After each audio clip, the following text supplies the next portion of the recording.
Hi, my name's Amy Ellis. I'm a professor of math education at the University of Georgia. So today I'd like to talk about playful math, and I want to start by sharing an example of two students' reasoning. So this reasoning is an example of some of the mathematical dispositions that we want to help foster in students. It involves thinking about the volume of a growing cube.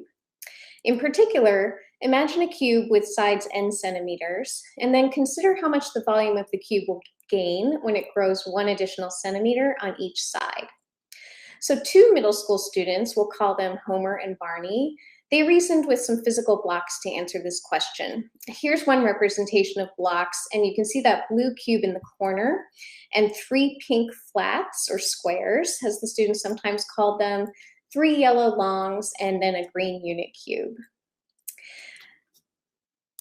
So both students reasoned that if you consider the original blue cube to be the n by n cube, then you can imagine adding three pink n by n flats, and then three yellow n by 1 longs, and then the green unit cube to result in 3n squared plus 3n plus 1 as the expression of the added volume. So we asked Homer and Barney to then imagine what would happen if that cube grew not by 1 centimeter on each side, but by x centimeters on each side.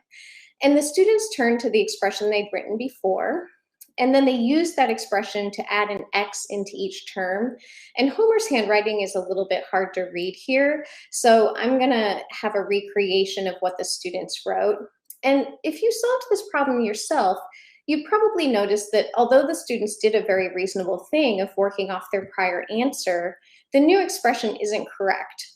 What's great about what happened next, though, is that Barney decided to spontaneously check his thinking with the physical model, saying, here, let me model it on the cube. So Barney used these three pieces, which just happened to have an original cube with side length of 4, but he treated it as if it was an n by n cube. And he said, say you're growing by 2, meaning that as an example, he's treating x as 2 in this case. He said, so you grow 2 by 3 by n. There's 2 sets of 3 by n. No, there's 3 sets of 2 by n. And so here he put the flats, the n by n in this case, by 2, as Barney decided, on top of the cube. And he corrected his first term. And then Barney moves on to the long, saying, then you have 3 times x times n, so 3 by 2 by n. And I said 3 by 2, gesturing to one of those long pieces to make sure that that's what Barney actually meant. And he continued saying, you've got x by n, which is 2 by 4, because in this case, the longs happen to be 4 units long, and Barney was thinking of x as 2, and then he was thinking of them in pairs, and you have that 3 times. He then realizes a mistake, and he says, oh, that's incorrect. You have to do 2 sets of these. So what Barney realized was because he had said x is 2, he actually needed 4 longs to fill in each gap, not 2 longs. He added, you have x by 2, which is 2 by 4, you have that 3 times. So Barney was clarifying to himself that 3 means the 3 gaps that he had to fill in with the longs. It doesn't refer to the length of each piece. It refers to the number of sets of longs. And I asked to confirm it's n by what, wanting Barney to sort of clarify the dimensions of that gap that had to be filled in with rectangles. And he responded, it's n by x. And he places the 4 rectangle bundles into each gap, at which point he corrects the second term of his expression. Now, Homer, meanwhile, he's watching all this and he's become confused about whether Barney was referring to the first term of the expression or the second term. So he interrupts Barney and asks him to explain. He says, wait, no, slow down. 3x, I disagree with that. Why would it be? And Barney explains, it's because you're adding 3 of x by n, right? So here, Barney's still talking about that second term, and he grabs the bundles of the long pieces and shows Homer how they fit into the gaps, saying you'd add here and here and here. And Homer then does come to agree with Barney, saying, okay, so it'd be 3x squared n. And then Barney points to that final unit cube that would fill out the corner, and he said, you also need x squared right here. And Homer corrected him, saying, no, it'd be x cubed. At which point Barney corrects the final term of the expression. In doing so, he actually notices a pattern in this expression. And Barney says, oh, I think it's interesting how there's 1x here, 2x's here, and 3x's here. I said, me too. And Barney said, I think that's because here, and he points to the flat, you're only doing x once. He's referring to his dimensions, which are n by n by x. But once you do these, and he points to the longs, it's this amount x, and he gestures along that short dimension, and this amount x, gesturing along the other short dimension. So here, Barney's making sense of that pattern that he noticed in terms of the quantities and dimensions on the cube. Homer, on the other hand, he notices a link to the prior expression. He points back to that and says, oh, it's because that first one, which is n squared, and then 1n, pointing to the second term, and then Barney interrupts, completing his thought, and says, and then no n's, pointing to the last term. So I want to point out several productive dispositions that Barney and Homer showed as they reasoned about these expressions. They showed attention to precision, with Barney spontaneously deciding to check their solution on the cube. The students persevered in trying to understand, despite a fair amount of confusion about the dimensions, such as when Barney was sorting out what the coefficients of the terms meant with the cubes.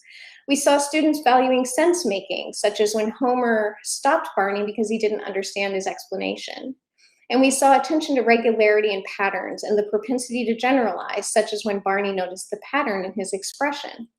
And finally, we saw the students understanding the need to explain why and valuing that, such as when Barney explained the pattern with the cubes and Homer was able to relate it to his prior expression. So my argument is that a lot of current curricula and instructional options that are available to teachers don't actually do much to foster these kinds of productive dispositions. Consider, for example, a more typical textbook task for making sense of quadratic functions and their graphs. They entail instructing students to do things like determine vertices or use provided function rules to answer questions about phenomena such as falling objects. We have research showing that students' motivation and engagement can lag with these kinds of tasks. Instead, I'm going to suggest one alternate way to develop tasks in instruction, which I call playful math. Now, playful math is not really a term in the field. Instead, people have investigated mathematical play, which is the mathematical nature of usually young children's play.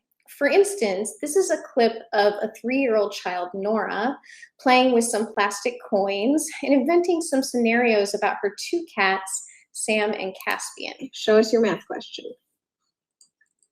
I want to play with Nora. Caspian has 1, 2, and Sammy has 2, 1, 2, 3, 4, 5. Tried to find Halloween last year. 1, 2, 3, 4. 2. Did you take it yet? Yep. So what makes Nora's play mathematical play? 1, self-selection of goals. Nora had the autonomy to choose her own goals for each math question that she invented. In fact, she got to decide everything. She created questions that involved adding on and others that had different actions, like Caspian taking some of Sam's coins. 2, Nora had agency in exploration. She had the freedom to explore however she saw fit with her coins, and she did so in a variety of ways, counting them, subdividing them into groups, combining them, etc. And 3, Nora was immersed in this activity and appeared to be enjoying it. Her participation was voluntary. No one was making her create math questions with coins. She persisted in the activity for 15 minutes or so, which is a long time when you're 3. And she was proud of the questions she was inventing and solving, which is why she wanted me to video her to begin with. So when we think about mathematical play like this, research on mathematical play typically looks at the math that can come out of young children's imaginative play, like what we saw with Nora, or out of people's play in informal spaces like board games or video games. I'm going to make a case that we have a lot to learn from this body of research in relation to improving classroom experiences in middle school and high school. Here's why it matters. First, research shows that mathematical play can support students' experimentation, their reflection on their activity, persistence in activity, even in the face of struggle. It can foster conjecturing and generalizing, and can provide opportunities for students to create new challenges for themselves and to experiment with ideas that go beyond familiar operations and connections. And it's been found to show benefits in spatial skills, geometry, symbolizing, and numeracy. Some studies even suggest increased learning efficacy in play-based environments. Mathematical play has also been shown to support increased engagement, enjoyment, and the development of more positive attitudes towards math. Experiencing disciplinary enjoyment through play could be really powerful, especially given how unmotivating some traditional classroom environments can be for some students. Mathematical play could potentially support students' long-term persistence in math. And beyond math, we do have studies showing us that play in classroom environments can reduce anxiety, support students' well-being, can generate social bonding, and can even support a more egalitarian classroom. So if we think about typical function tasks like the ones I showed earlier, it's easy to see that these tasks are probably not very playful. The goals are often pre-selected for students. There may at times be some agency in how students achieve these goals, but sometimes there's little room for exploration, and in fact, many tasks even dictate how they should be done. And these issues can lead to lack of enjoyment or investment on the part of students.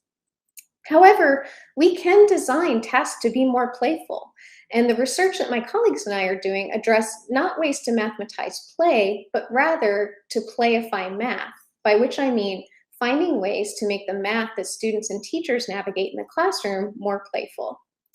In fact, Melissa Grisolfi and colleagues have argued that much of what's considered to be sophisticated disciplinary engagement involves many of the same features as play, including exercising personal agency to set and reach goals, exploration, imagination, and joy. And in his presidential address to the Mathematical Association of America, Francis Su, a mathematician at Harvey Mudd, remarked that math makes the mind its playground. He said, "We play with patterns, and within the structure of certain axioms, we exercise freedom in exploring their consequences, joyful at any truths we find. We even have a whole area of math known as recreational mathematics. Do you know another discipline that has a recreational subfield? Is there a recreational physics or a recreational philosophy?" So, my colleagues and I are building on this mathematical play work, but instead of examining the math that comes out of natural play, we're starting with the math and examining ways to playify the classroom tasks that students and teachers encounter in school. We use the term playful math rather than mathematical play to highlight this potential of playifying classroom mathematical activity. So what's an example of playful math? Well, let's take a standard task that we've used with a lot of students, which I call the growing shapes task, and modify it to make it more playful. This task is one that we use to support students' understanding of linear and quadratic rates of change through examining continuously covariant quantities. We show students dynamic images that sweep from left to right, like painting a wall with a paint roller, and we ask them to sketch the shape's area compared to length as it sweeps. So for instance, we'll show students a video of this sweeping triangle, which is swept out by a magic paint roller that grows as it sweeps. And we'll ask them to sketch a rough graph of the length versus area on a coordinate plane. In this way, we can help students develop quadratic growth as a constantly changing rate of change through growing shape activities. And we can also even get creative by incorporating all kinds of variations. For instance, introducing the idea of negative area. So here's an example of a shape that would produce a piecewise linear graph with a convention that anything below the line of sweeping represents negative area. And so its graph would look like this. Once these tasks are established, we can also give students the graph and have them figure out what the associated shape would be. This serves as the foundation for the Guess My Shape game. In this game, we have students get into pairs or teams. They'll create a shape and its associated graph, and then give the graph to the other team and see if that team can come up with a shape that determined it. So in making tasks like these, we rely on 5 design principles. The first is enabling free exploration within constraints. In the Guess My Shape game, students can explore different graph shape combos, but they're naturally constrained to investigating shapes that they can actually graph. There's anticipation built in that each time they brainstorm a new shape, students have to think about what its associated graph will look like. There's a method of feedback intrinsic to the task here where students compare their results. So this is in contrast to the kind of external feedback you might get like from a grade or a teacher telling you you're right or wrong. And in order for an activity to be playful, it has to be hard enough to be intriguing, but not so hard that students become too frustrated or want to give up. It has to be in that sweet spot in between. And finally, our fifth design principle is that students can act not only as player, but also take on a design role themselves. So in this case, by creating their own shape graph challenges. We found that this design role can not only shift agency and authority onto students, it can also lower the stakes a lot. If you have control over what you're designing, there's no wrong path to take, and you have the freedom to explore and play around with options.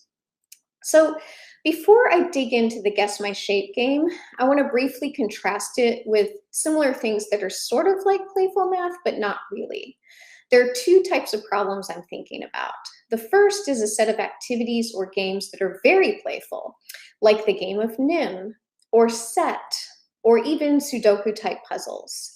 These kinds of games and puzzles can be very playful. They're fun, the stakes are low, there are surprises, there's lots of room to explore, they're engaging and motivating. Their drawback is that most of the time these games and puzzles don't actually target specific learning goals or standards that teachers have to cover, like, say, quadratic functions or factoring. They're more general strategy games, which can be great, but aren't necessarily going to fulfill the content standards teachers have to address. There's a different type of thing that's common in math, which is also the idea of like gamifying the math that you already have to learn. So for instance, students might play equation solving Jeopardy or algebra bingo or other applets or online games where you do some traditional math like equation solving or factoring, but it's being gamified in this way. Now, the advantage of these kinds of games or gamified tasks is that they generally do target specific content standards like equation solving skills, but they're not always very fun or playful. They're just the same math that students would be doing on a worksheet, but now with some gamification window dressing added on.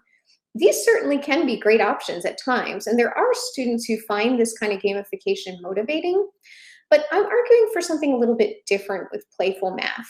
We want to create activities that target specific mathematical ideas and that students find playful, fun, and engaging. When we've played the Guess My Shape game with students, they've come up with a lot of creative and surprising tasks for each other. For instance, here a group of middle school students wanted to create a graph with a vertical line segment, which, remember, the y-axis represents area and the x-axis represents length swept. So that would mean adding area without adding any length somehow. One creative way they tried to imagine that is the possibility of thinking of a bubble that had no length when swept out. Here, a couple of older students created jack-o'-lantern through unusual sweeping. They imagined the orange pumpkin sweeping from left to right, but then the sweep turns around and sweeps backwards to remove those red shapes to create the jack-o'-lantern.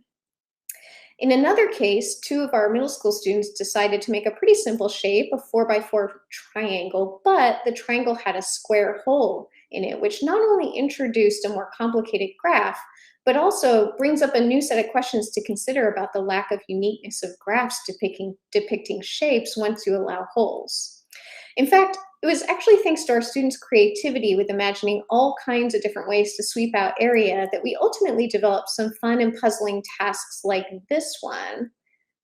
So here, as I play this video, you can see that at first it's sweeping out a square from left to right, but then as it continues sweeping, not only does it sweep that one triangle as we continue sweeping right, but simultaneously another triangle is adding area by sweeping up.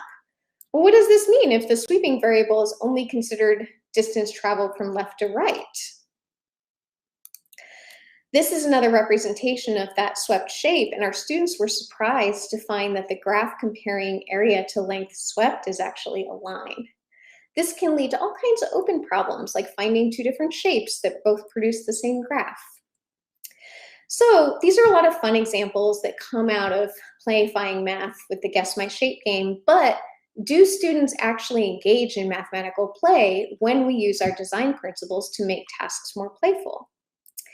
Well, to answer that question, my graduate students, Drew Horn and Anna Bloodworth, and I created a research study to identify the characteristics of mathematical play and to see how those characteristics show up in different kinds of tasks.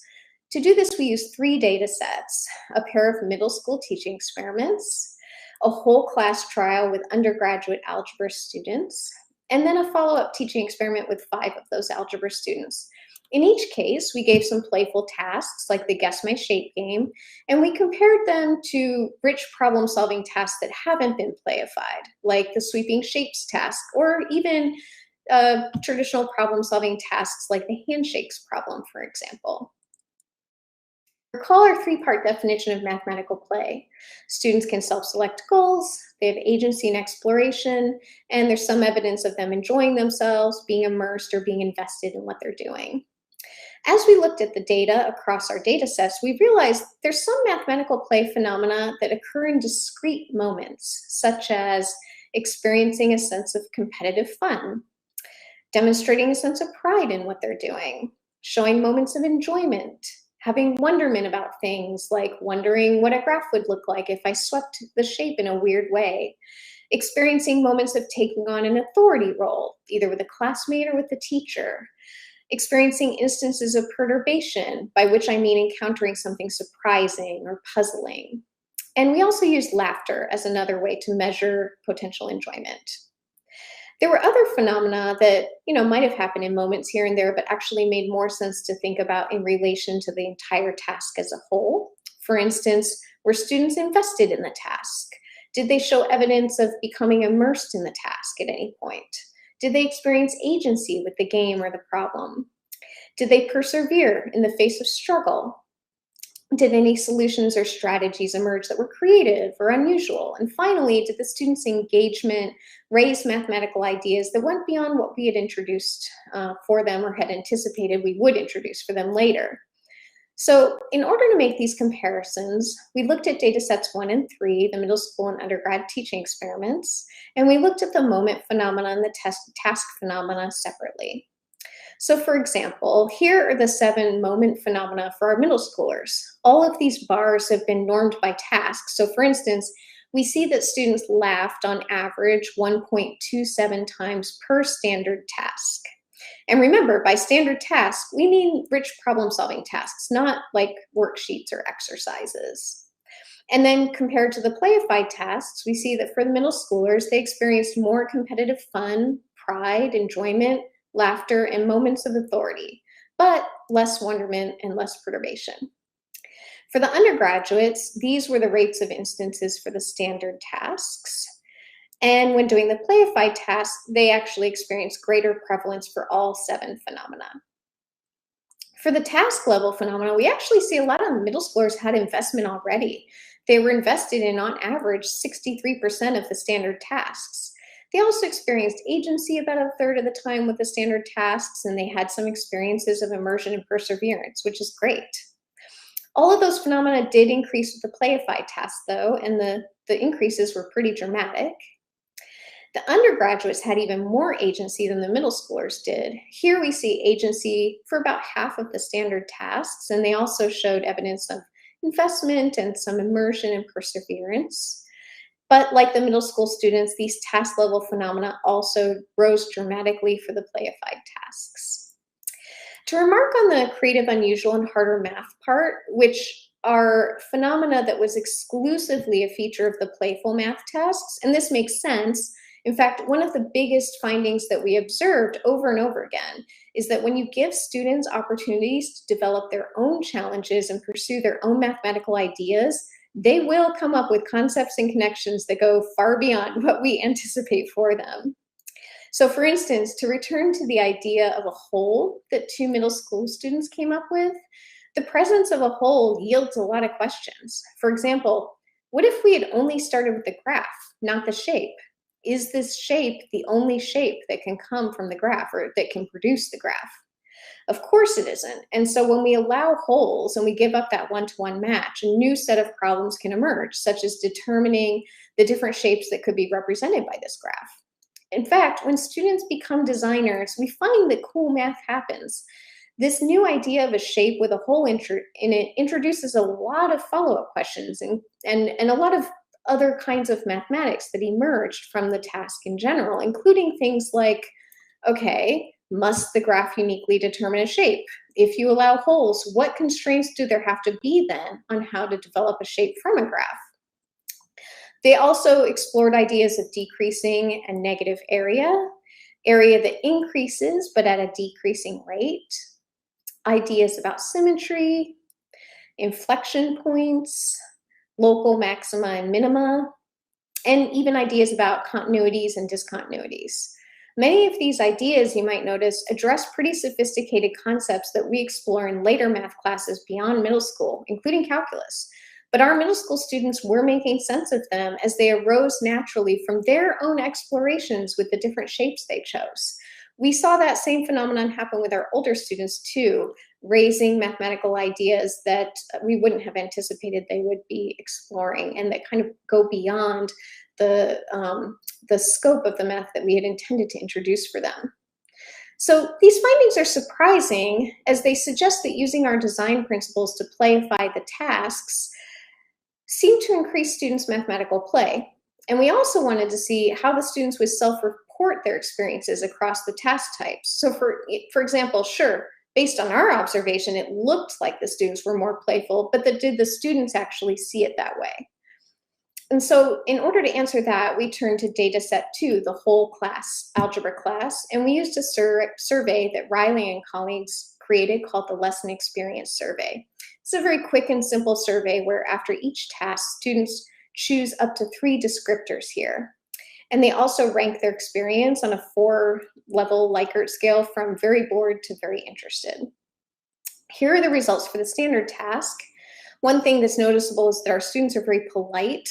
Sometimes I think too polite to actually admit this, that they might think our teaching is dull or boring. But some did choose descriptors such as stressful or just okay or fine.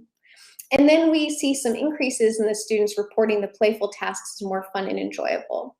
I think they already found the standard growing shape tasks hard and thought-provoking before we even playified them, which is coming through in the data. So they didn't necessarily find the playified version of that more intriguing or interesting, but they did find it more fun and enjoyable according to how they're reporting it here. And on the Likert scale, again, the students are so polite, they only rated themselves as interested or very interested in the standard tasks. But that ratio did reverse for the playful tasks. So these findings back up our observational data that their behavior revealed more engagement and enjoyment with the playful math. So then, given the promise, the potential promise of this, and of course it's just potential because these are small scale studies so far and they need to be scaled up. But given that promise, how can teachers playify their classrooms? One place to start is to use the 5 design principles to adjust existing tasks.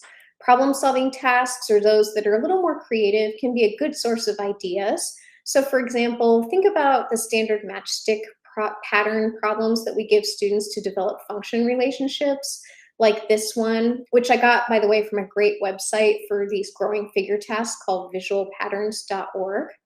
One thing we can do to playify these is once students have some understanding of what types of patterns make, for instance, a linear relationship versus quadratic or other types, we can then have students make their own patterns to challenge their peers.